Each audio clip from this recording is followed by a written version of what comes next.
Robert. May I help you? Hi, Mr. Breck? Yes, sir. Oh, hi. I was given your number by Alicia. I had some questions. I left you a message. I think I called Friday. Left you a message, but just that I'd call you back.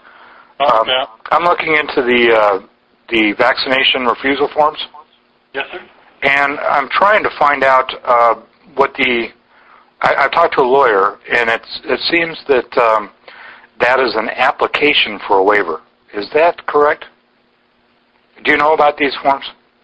Well, I don't know that it's an application for a waiver. The waiver will be granted if you just fill it out correctly. Okay, yeah, but it's basically, it's not on the website, so I have to call in to get it sent to me. And then the way it reads, if you read it, it says, I then fill it out, and then I send it in as a request for the waiver. And I'm not quite understanding what that is. I think what you're saying it will always be. Well, if you've done it correctly, and if it's done, I'll give you a little history on that. Sure, if you got time, I'd like to hear it because I'm getting some feedback that like it's cumbersome or it shouldn't be that difficult. What happened prior to the passage of that law, which I believe went into effect in 2003? Prior to that, the only exemptions that were available in Arkansas were a religious exemption that was very constricted as far as who it applied to, and you could have a medical exemption. Now, the only people that could get... Now, are you talking for children? Yes. Okay, well, I'm talking for adults, too, here. Well, I'm not just limited to children. It didn't matter. I mean, it's the same thing, though. Well, no, I can refuse a vaccination whenever I want. I mean, I assume are you going into college, or is this what you're asking, or what's the... No, I'm concerned about mandatory vaccinations for the swine flu. Well, there is no mandatory vaccination for the swine flu. Well, if you read the CDC, you'd read that differently, I'm afraid. Well, I'm not saying there couldn't be in the future, but... Well, exactly, that's my point. There's certainly nothing... Well, and that's constitutional. There's no doubt about it. Well, there are a lot of things that are constitutional that are being undone right now, so that is why I'm questioning it. This is a law that goes back, 100 years, maybe more. Mandatory vaccinations they're legal, and they've gone to the Supreme Court. There's no doubt about it. That you're saying vaccinations can be made mandatory? Absolutely. Absolutely? Absolutely. Okay. Because you're not only endangering, it's not as if you refuse the vaccine, it's only going to affect you. It also could affect everyone that you come in contact with. Well, that's an insane way to look at it from the perspective that I'm coming from. Because what perspective are you looking at it from then? Well, I'm wondering why the Baxter issue has not been put in as part of this paperwork here, where it shows, research on, what a vaccine... Baxter issue? I'm not sure what that is. That's the one where they had avian flu virus in the flu vaccine. Okay. And sent it to 18 different countries. And luckily, some people tested it on some animals before they administered it and caught it. Well, I mean, it's obvious that you're opposed to vaccines, but I mean... Well, yes, and I have the choice. I am an American. Surely you're aware of the great advances in the lives that have been saved due to the vaccine, are you not? Oh, no, I'm not at all. Actually, that's a misnomer. So the eradication of smallpox didn't... Well, I'm more interested in more recent things, like... But I'm not trying to get into an argument. What I'm trying to do is protect myself, if you understand. And what I'm trying to do is get to see exactly where you stand, though. I mean, you do recognize that... I'm an American, and I have a legal right to make my own decision whether or not somebody sticks a needle in me. Well, not when it... Is that not true? People. I'm sorry? That's not true. That's not true? No. You got to be kidding me. No. You really believe that? As a lawyer, you believe that I don't have the right to deny a vaccination? Absolutely. That's quite an interesting concept. And I don't know why you're having a problem with that. You don't know why I'm having a problem with that.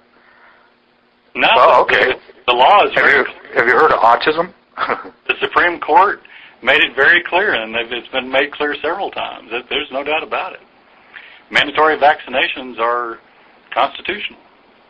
Okay. I mean, Now, I appreciate that.